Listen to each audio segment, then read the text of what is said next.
Hello! Welcome to All A+ Essays, the best among the best.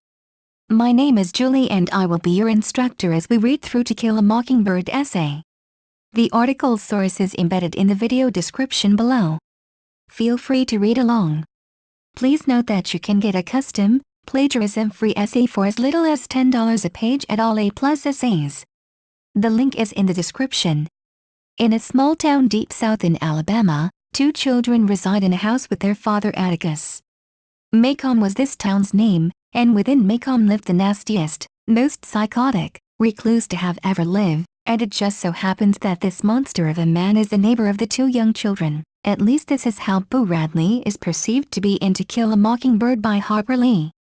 Jem Jeremy Atticus Finch and Scout Jean Louise Finch, the two children, one 4 years younger than the other, the youngest being Scout, find themselves bound by curiosity to rip Boo Arthur Radley from his protective house.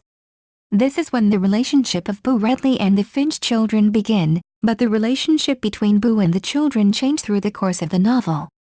At first, the children both believe that Boo is a terrible monster and a prisoner within his own home.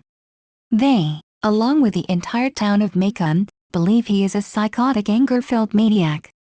The town even came up with rumors about him saying he stabbed his own father with scissors.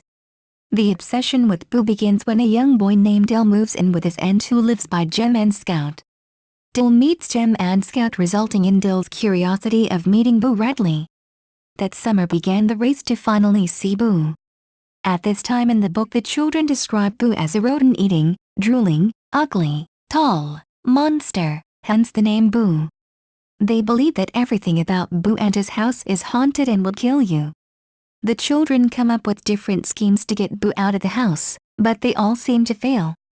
They continue to think of Boo this way until Boo starts to actually interact with the children. The transition of how Jem and Scout view Boo seems to happen quite rapidly, but actually takes a while for the children to realize Boo's true personality. As Boo begins to leave gifts in the hole of a tree near the Radley house for them, the children, starting with Jem, begin to think differently. He leaves gum, pennies, an old pocket watch, and more things he has to the children. It is then figured out that Boo is the one who put a blanket around Scout during the fire that occurred at Miss Maudie's house. Night was cold and that carrying axe seemed to give Boo a different sense of who he is to the children. The children are beginning to realize that maybe Boo isn't so bad. During Tom Robinson's trial, an African-American man who is convicted of rape, it is said by Jem, Scout, I think I'm beginning to understand why Boo Radley stayed shut up in the house all this time. It's because he wants to stay inside. Seeing the prejudice and racism that Tom suffered in his case makes the kids understand why Boo may have wanted to decide to stay in his house all these years. The kids come to see Boo as a real person when he saves them from Bob Ewell, the man who attempts to kill the children in revenge, and not the monster he was first portrayed as. Scout then treats him as she would any neighbor would. As Atticus said, you never really know a man until you stand in his shoes and walk around in them. She now understands that Boo had been watching her and Jem the whole time, and that he was a true neighbor and was watching over them when they needed him. He was just a shy man who was very caring towards the children. Though she never sees Boo again after that night, Scout still thinks of him, as we can tell by her older self's voice in this story.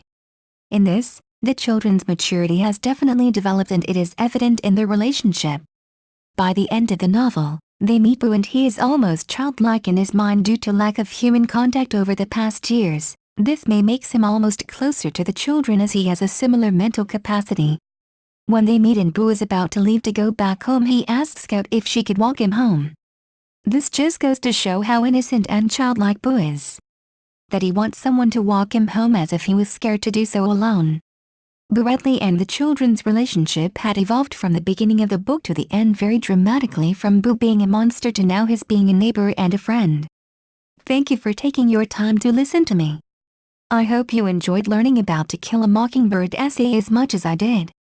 Kindly remember that you can get a custom, plagiarism-free essay at All A+ Essays for as little as $10. The link is in the description. See you next time.